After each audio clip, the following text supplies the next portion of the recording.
नमस्कार दोस्तों, स्वागत है आप सभी का मेरे YouTube चैनल पर। दोस्तों, आप तो सुना ही होगा, अच्छा कर्म करने वालों के साथ हमेशा क्यों बुरा होता है। ये सवाल सबके मन में आता है कि आखिर भगवान हमारे साथ क्यों नहीं देते, हमारी प्रार्थनाएं क्यों नहीं सुनते, हमारी विनती क्यों नहीं सुनते।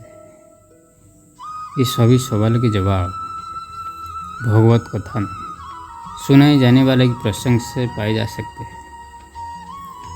प्रसंग के अनुसार एक ग्वाला भगवान श्रीहरि की बड़ी सेवा करती है। वो हर दिन नियम से मंदिर जाकर सच्चे मन से भगवान का स्मरण करता है। उसका भक्ति का सिलसिला वर्षों तक ऐसे ही चलता रहा। एक दिन भगवान श्रीहरि उसकी भक्ति से प्रसन्न होकर उस ग्वाला को दर्शन दिए। प्रभु को अपने समक्ष देखकर उस ग्वाला की आंखों से आंसू बहने लगे। वह बोला, हे प्रभु, मैं सालों से इस दिन का इंतजार कर रहा था। मैं प्रतिदिन आपकी मूर्ति देखकर सोचता था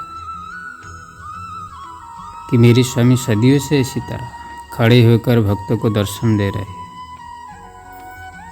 आप निश्चित ही थक गए। प्रभु, मैं आपके लिए कुछ करना चाहता हूँ। तो भगवान उसे पूछा कि तुम मेरी मदद किस प्रकार करोगे। इस पर वह ग्वाला बोला कि प्रभु, आप चाहे तो एक दिन के लिए मैं आपकी जगह पर शिला बनकर खड़ा हो सकता हूँ और आप मेरा रूप धारण करके इस नगर का भ्रमण कराइए। भगवान अपने भक्तों के उस भोलेपन से प्रसन्न थे, जिसके चलते उन्होंने ग्वाला की प्रार्थना स्वीकार कर ली। लेकिन भगवान उस ग्वाला के सामने एक शर्त रखी। भगवान बोले कि पूरे दिन में तुम्हारे सामने कई लोग आएंगे,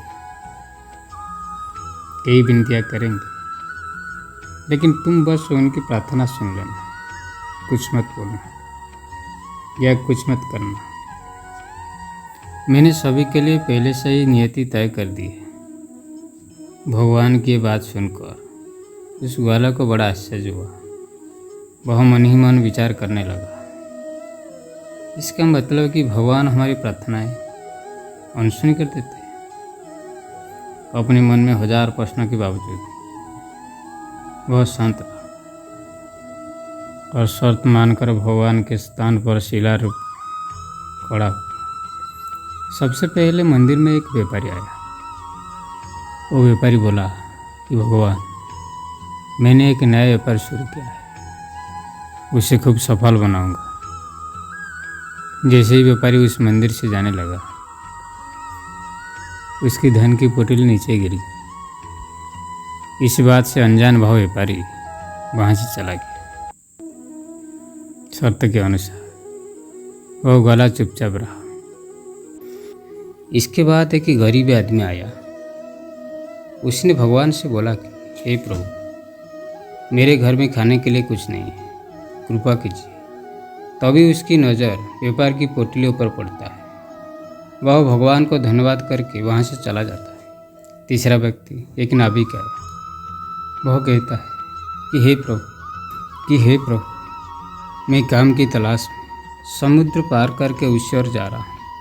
मेरी यात्रा में कोई अड़चन ना आए, ऐसी कृपा कीजिए। वो नाविक भगवान से प्रार्थना कर रहा था। इतनी देर में व्यापारी नगर के सैनिक को लेकर मंदिर में आ जाता है और कहता है कि मेरे बाद मंदिर में ये नाविक ही आया है। इसका अर्थ हुआ कि मेरे धन की पोटली को उसी ने चुराया है, उसे बंदी बना दीजिए। अब यहाँ देखकर वह ग्वाला सोचता है कि मैं किसी के साथ अन्याय नहीं होने दे सकता, और वह अपनी शर्त बोल पड़ता है। वह बता देता है कि धन की पोटली नाविक के पास नहीं है, बल्कि गरीब मनुष्य के पास है। सैनिक उस गरीब को कारावास में डाल देता है।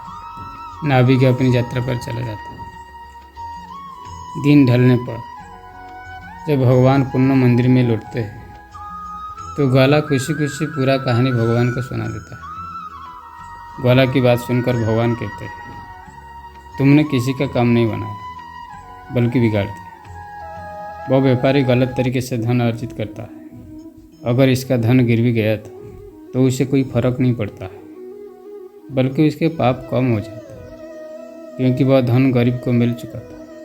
धन मिलने पर उसके बच्चे भूखे नहीं होते।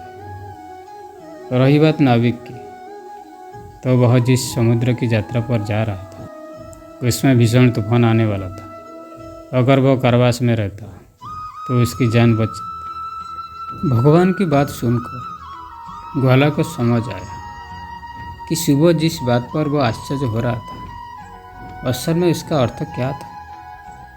दोस्तों, इस तरह हमारे जीवन में भी कई बार मुसीबत आ जाती है, जब हमें लगता है कि हमारे साथ बहुत गलत हुआ, भगवान ने हमारे साथ बहुत अन्याय किया। परंतु इस घटना के पीछे भगवान की क्या मीमांसा होती है, हम इस बात से अनजान होते हैं। इसलिए जब भी आप पर कोई मुसीबत आए तो उदास होने की बजाय इस कहानी को याद करके भगवान पर अपना विश्वास बनाए रखें। दोस्तों, इस वीडियो आपको पसंद आए तो दोस्तों के साथ शेयर कर दीजिए और चैनल को सब्सक्राइब कर दीजिए।